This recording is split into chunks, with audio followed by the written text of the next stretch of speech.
Sí, un mechoncito tenía para la izquierda. Sí. 3, 2, 1. Hola, muy buenos días. Bienvenidos a una edición más de Varietépora, un programa desde el cual tratamos de difundir las actividades de personajes, personalidades y personas comunes que tratan de hacer algo por la comunidad. En este caso tenemos invitado a una personalidad que ya no puede refugiarse en el anonimato para hacer sus actividades, un señor que es trabajador de la salud, es bioquímico del Hospital Madariaga, se dedica al sindicalismo y actualmente también a la política partidaria. Y también, ¿por qué no, podemos decirlo, al ballet ucraniano? Está con nosotros el señor Juan Pasamán, más popularmente conocido como Chito Pasamán. Buenos días, Chito, ¿cómo estás? Buen día, ¿cómo andan? ¿Te sorprendí con eso de ballet ucraniano? Sí, sí. ¿Bailás todavía? No. No, las articulaciones no dan para eso. Pero en alguna época. Chito, queríamos conversar con vos para que nos cuentes cómo es esto de dedicarse al sindicalismo, cómo es esto de conjugar a la vez con la participación en política partidaria y comunicarle más que nada a la juventud que por ahí nos está mirando de qué manera se comienza en estas actividades. Así que vamos a empezar por el principio. ¿Qué te parece si nos contás cómo empezaste en esto de tu actividad sindical? Una vez que me recibo bioquímico, ahí empecé a trabajar en el Hospital Madariaga y trabajaba también como jefe de trabajos prácticos en la Facultad de Química, ¿viste? En la Facultad de Química había sido delegado de los docentes. Y cuando empiezo en el hospital, primero los compañeros me eligen delegado en el laboratorio, que es mi lugar de origen, de trabajo. ¿Y cómo es eso de que te elijan delegado? ¿Vos hay que hacer alguna actividad en particular para ser delegado o por algunas cualidades personales?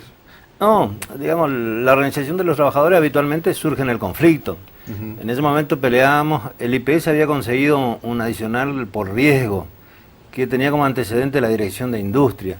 Y los compañeros, en esos años, el sueldo no alcanzaba igual que ahora. ¿Estamos hablando de qué año? Y eso habrá sido 83, 84. La década del 80. Sí, en el retorno a la democracia. Y entonces, empleando un aumento salarial, queríamos conseguir eso. Así que empezamos una serie de actividades y para representar en el conflicto habitualmente surgen algunos compañeros, en este caso me eligieron a mí como delegado de ATE, ¿no? De la mano de José Yamaciro, que había sido presidente de la agrupación ANUSATE. Y después empecé a participar más activamente en el sindicato, acompañaba al secretario gremial a recorrer hospitales en el interior. En la próxima gestión, en la próxima elección de ATE, me eligen secretario gremial de ATE y después, bueno, fui secretario general de ATE en 2 periodos y después pasé a cumplir responsabilidades en la CTA. En ese momento de tu vida, ¿vos no esperabas hacer una carrera tan larga o tan grande dentro de la actividad sindical o ya tenías planeado como proyecto de vida ser sindicalista? No, en realidad no pensaba. Pero bueno, una cosa fue llevando a la otra. Mi mujer habitualmente me dice, yo me casé con un bioquímico y terminé casado con esto, ¿no? Porque bueno, la actividad sindical requiere muchas horas de dedicación, por lo menos lo que... Se convierte en una pasión, si se quiere, un estilo de vida esto del sindicalismo. Sí, pero además son tantos los problemas que hay, ¿no? Anoche estábamos en una asamblea en el Mercado Central con los trabajadores del Mercado Central, ¿no? Compañeros tan vulnerables, digamos, con tan poca formación y tan explotados por los patrones, ¿no? Y vos y otros compañeros nos decían, hay un conflicto ahí en la Ruta 12 que tenemos que ir, entonces por ahí no alcanza el tiempo para recorrer todos los conflictos que hay y tratar de dar una mano. Justamente hicimos una pequeña selección de fotos que estuvimos viendo, en la que bueno se te ve participando de diferentes actividades en espacios totalmente diferentes. Hablaste recién del Mercado Central, como así también en otros lugares de trabajo de la administración central, siempre estás yendo, estás participando en asambleas. Sí, y el día anterior habíamos tenido una reunión con los trabajadores docentes del CEP 17, que bueno, habían hecho la denuncia, se intervino en la escuela por cuestiones de corrupción, y en realidad uno puede tocar de taquito eso o puede involucrarse. Ahí en el C17 nos involucramos con todo, ya tenemos un bibliorato así de grande, con todas las denuncias de irregularidades que hay, y eso es solamente la punta del iceberg de todo lo que es el sistema educativo en la provincia de Misiones, ¿no? Así que ese sector es muy grande, requiere mucha dedicación, y además todo lo que es la administración central y todo lo que es la informalidad en el trabajo, ¿no? Sindicalismo por un lado, entonces, toda una carrera hecha, todo un renombre dentro del ambiente sindical, y ahora incursionando en la política partidaria. Sí, en realidad para nosotros es la misma cosa, son distintas formas de hacer política. Distintos escenarios en lo que uno, si uno es coherente, digamos, yo en el sindicato digo lo mismo que digo cuando me voy al instrumento electoral o al partido. No hay problema, ¿viste? El problema es con los que, y en eso por suerte tengo ejemplos a los que imitar, digamos. Germán Abdala antes, ahora Víctor de Genaro, Claudio Lozano, son compañeros que en la actividad sindical decían una cosa y cuando van a la Cámara de Diputados repiten la misma cosa, no cambian el discurso. El problema es los sindicalistas que en el sindicato dicen una cosa y cuando van al partido tienen obediencia al partido y no a los trabajadores. Si la obediencia es siempre al mismo sector, no hay ningún problema. Así que tu postura con respecto a esto es que el sindicalismo y la política partidaria van de la mano. Sí, digamos, los actores principales. Los trabajadores necesitamos representantes en distintos sectores donde se resuelven cosas vinculadas a la sociedad, ¿no? Entonces, ojalá haya muchos más diputados en la Cámara de Diputados, en el Senado, senadores, que sean coherentes con el mandato de los trabajadores, porque bueno, la pelea de explotación de los trabajadores es muy larga, tiene muchos años y seguramente va a seguir mientras demoremos en organizarnos para cambiar la realidad de los trabajadores, ¿no? Ya tuviste una participación en elecciones, en las últimas elecciones fuiste candidato a diputado provincial. ¿Cómo te fue? Bien, en realidad fue nuestra primera experiencia. La actividad gremial tiene códigos distintos que la actividad electoral o partidaria. Así que empezamos a aprender ahí eso. Tuvimos el acompañamiento de 14.000 misioneros que pensaron que la propuesta nuestra era válida. No nos alcanzó para incorporar a un compañero a la Cámara de Diputados, pero bueno, recién estamos empezando con respecto a eso. Así que y vamos a seguir profundizando, porque digamos, en el espacio gremial lo que hacemos es defendernos de las decisiones que toman otros, ¿no? El gobernador dice vamos a cobrar impuestos a los sueldos, o la presidenta, y nosotros peleamos contra eso. Y en el espacio electoral, en realidad, ahí lo que fundamentalmente hay que tener iniciativa para ir dando respuesta a distintas situaciones conflictivas que ocurren en la sociedad, ¿no? Escuché por ahí, investigando sobre tu vida, que una de tus consignas es pasar de la resistencia a la propuesta. ¿De eso se trata esto de incursionar en el partidismo político? Sí, pasar de la resistencia a la ofensiva. A la ofensiva, ¿no? Esto... No quise ser tan duro con las palabras. No, pero está bien. Pensar en modificar la realidad es una decisión bastante compleja. Y uno se da cuenta peleando todos los días por qué la sociedad está como está, digamos. No es producto de la casualidad, sino que hay intereses en juego, ¿no? A nosotros el tema de la corrupción en el sistema educativo nos tiene realmente sorprendido, ¿no? Estuvimos participando la semana pasada junto con los compañeros del Movimiento Pedagógico de Liberación en un congreso en Puerto Rico donde de distintos sectores aparecían denuncias. ¿Viste? Una escuela que tenía 500 horas trucha, otra escuela con tantas horas trucha. ¿Cuánto del presupuesto de educación se utiliza realmente en pagar a los docentes para que enseñen y cuánto se ocupa como prebenda? Evidentemente en una época en la historia de nuestro país para la prebenda se utilizaban chapas o bolsas, ¿no? Y ahora se utilizan cargos en el Consejo de Educación. Esto es realmente terrorífico. Y corrupción que por ahí a la larga afecta a la calidad educativa, al producto final de la educación, que es el alumno egresado que no alcanza los niveles que uno desearía, ¿no? Sí, sí. Y además, digamos, que haya docentes truchos es grave para la sociedad.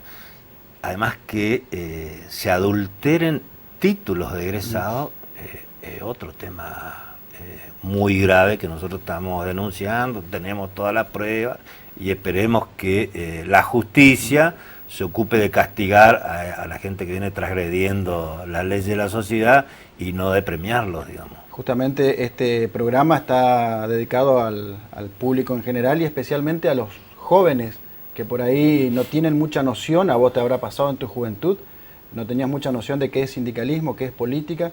¿Qué mensaje le darías a estos jóvenes para cambiar la realidad, si es posible, ¿no? Nosotros creemos que uno de los secretos está en la participación, ¿viste? Porque ahí, por más que uno no sepa demasiado, si se involucra y son muchos los que pelean, hay posibilidades de resolver las situaciones de injusticia en otros términos, ¿no? El aislarse, y por eso los sectores de poder apuntan a la droga y a otras formas para que la juventud en realidad no tenga capacidad de reflexión, pero hay una potencialidad tremenda, ¿no? El CEP17, los que pelearon y desnudaron la situación esa tan grave, son todos trabajadores jóvenes, recién egresados, ¿no?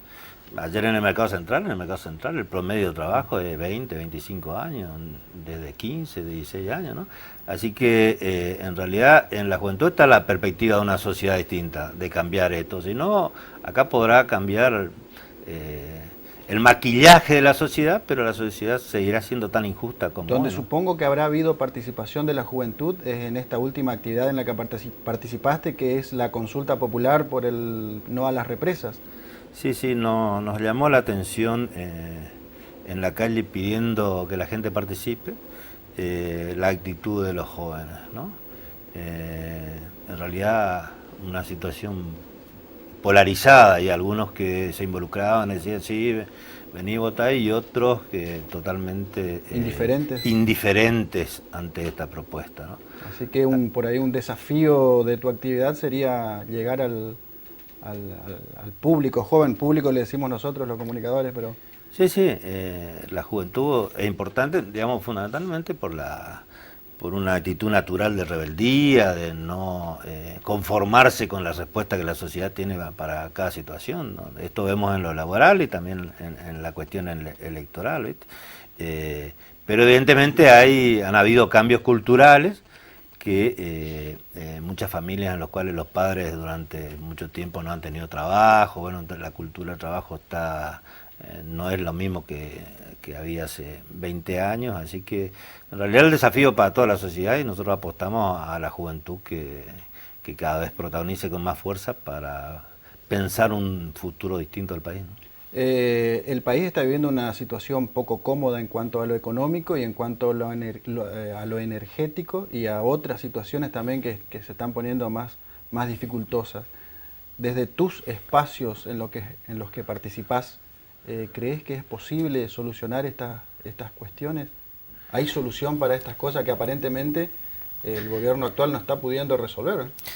Ayer me comunicaba con mi hijo y me decía, lee el informe en donde varios candidatos a presidente firmaron un acuerdo en el cual se comprometen a realizar la represa Garaví. Me llamó poderosamente la atención, ¿no? ¿Candidatos presidenciales? Candidatos presidenciales, ¿no? Así que hay sectores en la sociedad, nosotros decimos que la sociedad es injusta, pero hay sectores en la sociedad que están disfrutando de la explotación de gran parte de la sociedad. Esta injusticia para algunos sectores es una fiesta, digamos, ¿no?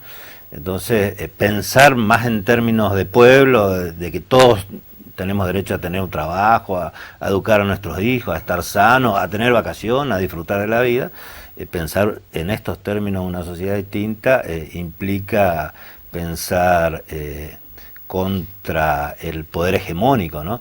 La semana pasada estuvieron los compañeros que están organizando un congreso de la cultura en Córdoba, ¿no? Pensar la cultura no en los términos dominantes, sino en términos de pueblo, de gente que participa. Por eso te digo, enfrentar este esquema implica pensar en todas las... desde todas las dimensiones, no solamente la cuestión económica, sino la cuestión cultural, la cuestión de cómo resolvemos el tema del trabajo y la desocupación. Un desafío importante, pero bueno, solamente así el país puede ser distinto, digamos. Juan Pasamán, minutos finales de la entrevista, un mensaje que quieras dejar a la comunidad. Nosotros trabajamos para cambiar esta situación injusta. Acompañamos los procesos de reclamo contra las injusticias, pero fundamentalmente soñamos en cambiar.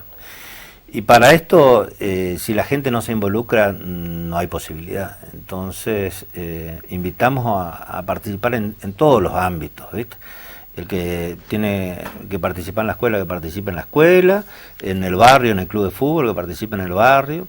En la política, que ser político no sea un sinónimo de corrupto, de vivo, sino que la política sea la mejor expresión de la gente que pelea por cambiar la realidad en el país, ¿no? Bueno, Juan, muchas gracias por tu visita y bueno, esperemos dentro de un tiempo tenerte de nuevo acá para que nos cuentes más novedades sobre las actividades que llevas a cabo. Bueno, gracias a ustedes. Era con nosotros Juan Pasamán, trabajador de la salud, sindicalista y político además. Esto fue una edición más de Varietépora. Nos encontramos la próxima semana a la misma hora y por el mismo canal.